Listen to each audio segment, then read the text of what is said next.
Now having a look at the task 1, we are going to first define the parameters n0, n1, n2 with the index vector ranging from n1 to n2. We are using the stem command here, which plot the n vector against the x. The x is given n minus n naught greater than equal to 0. When we run this code, we get this output. Now moving on to the task 2. Same we have like we did in task 1, we are going to do almost the same thing, just we are replacing x is equal to n minus n naught equals to 0.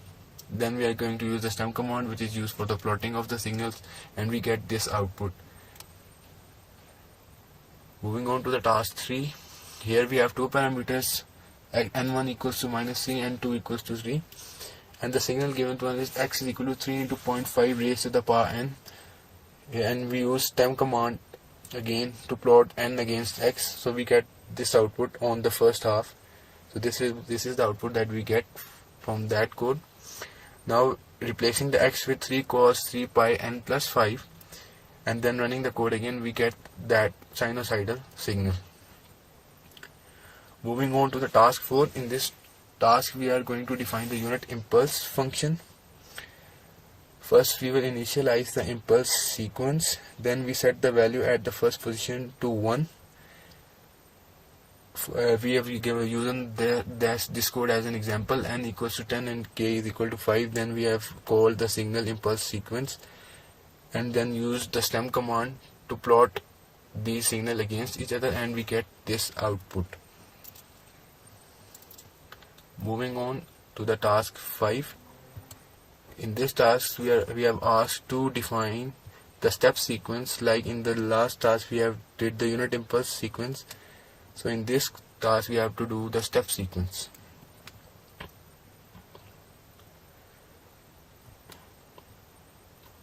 This function allows you to easily generate a unit step sequence by specifying its length and the position where the step starts. For example, we have taken the code where n equals to 10, k equals to 5, then we called that function we have defined earlier as a name goes by step sequence. This code generates a unit step sequence of length n with the step starting at index 5 and then plot the result using the stem function. So we get that output from that. Moving on to the task 6. In this task we have given a signal which is xn is equal to un minus 3 delta n minus 1, and we have to get the impulse response and step response of that signal. As we know earlier that we have already defined the functions of step response and impulse response, so we will call that signal again simultaneously. When we call the unit impulse signal function, we have get that output, and when we call the unit step response of that signal, so we will have that kind of output when we run the code.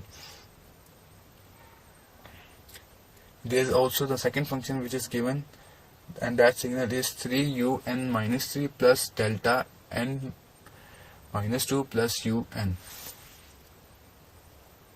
So we have to get the step response and the impulse response of that signal also.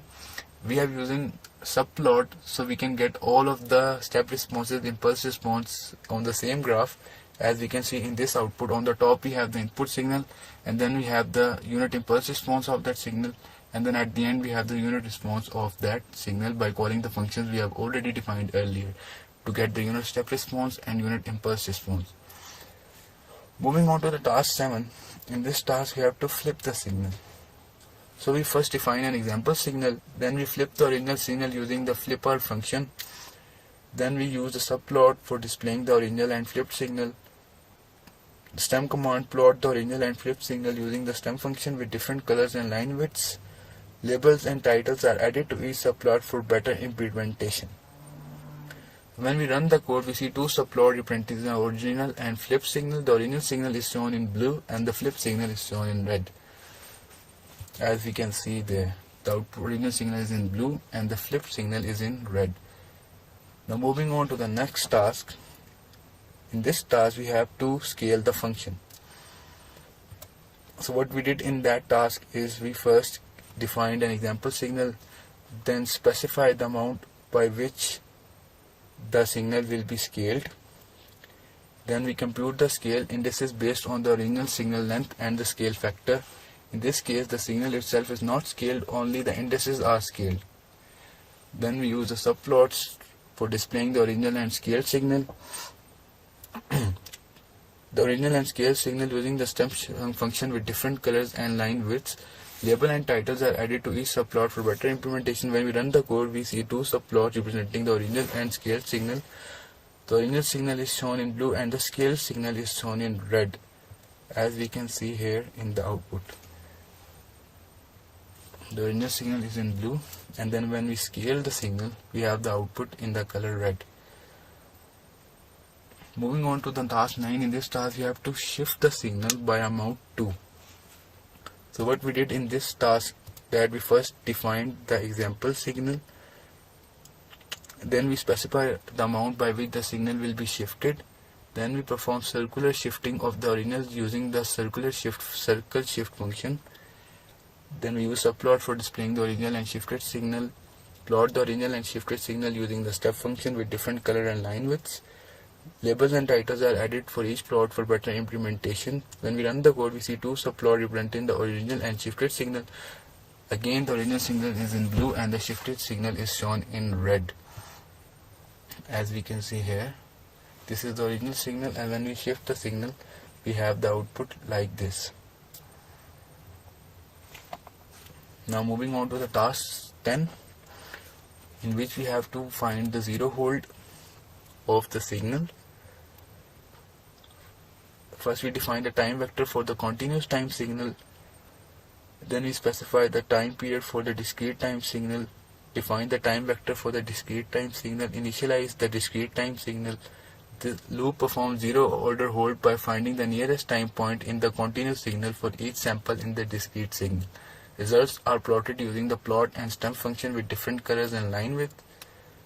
When we run the code, we see two subplots representing the continuous time signal and the discrete time signal obtained using zero hold, like that. Out top we have the continuous time shifting function, and then we have the zero hold discrete time function. We have converted the signal from continuous into discrete form. Now moving on to the task 11, which is the last task of this lab. In this task we have to find the first order hold of the signal. Again we have to define the time vector, then we have to define an example continuous time signal with time period of 0.5 seconds. Then we initialize the discrete time signal, the loop first order hold by interpolating between adjacent points in the continuous signal. Results are plotting using the plot and stem function with different colors and line widths.